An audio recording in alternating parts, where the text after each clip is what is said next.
अस्सलाम वालेकुम, मैं बुशरा इकबाल हुसैन हूँ महफूज बचपन के प्लेटफॉर्म से। और आज एक बार फिर बात करूँगी बहुत ही एक सेंसिटिव टॉपिक पर। यौम आज़ादी से पहले, यौम आज़ादी के बाद बच्चों के हाथ में लग गए हैं बाजे, और आप कहीं सड़क पर निकल जाएं, आपको कहीं ना कहीं पी पी पापा की आवाज़ें ज़रूर आ रही होंगी। अब उसमें कुछ लोग ये कहते हैं कि इस पर पाबंदी होनी चाहिए, कुछ कहते हैं कि इस पर पाबंदी नहीं होनी चाहिए। आखिर बच्चों को कभी तो एक मौका चाहिए कहीं अपने आप को सेलिब्रेट करने का। मेरा ये ख्याल है कि बच्चों को सबसे पहले तो ये बताना चाहिए कि बाजा बजाकर या खाली कपड़े पहनकर आज़ादी नहीं मनाई जाती। आज़ादी तो बहुत ज़िम्मेदारी का काम है और उसकी बड़ी बहुत कलेक्टिव रिस्पॉन्सिबिलिटी होती है एक नेशन के ऊपर, और उसमें सबसे इम्पॉर्टेंट बात होती है सोशल जस्टिस।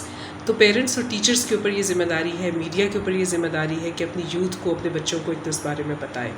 दूसरा ये है कि आप उनके लिए कोई अल्टरनेट सोल्यूशन देना, कोई परेड हो, कोई फैंसी ड्रेस टाइप की कोई चीज़ हो जहाँ पर वो जाएँ, नेशनल डे को अपने सेलिब्रेट करें और मिलकर एंजॉय भी करें, और उनके हाथों में बाजों के अलावा कोई बेहतर सोल्यूशन प्रोवाइड किया जा सकता है।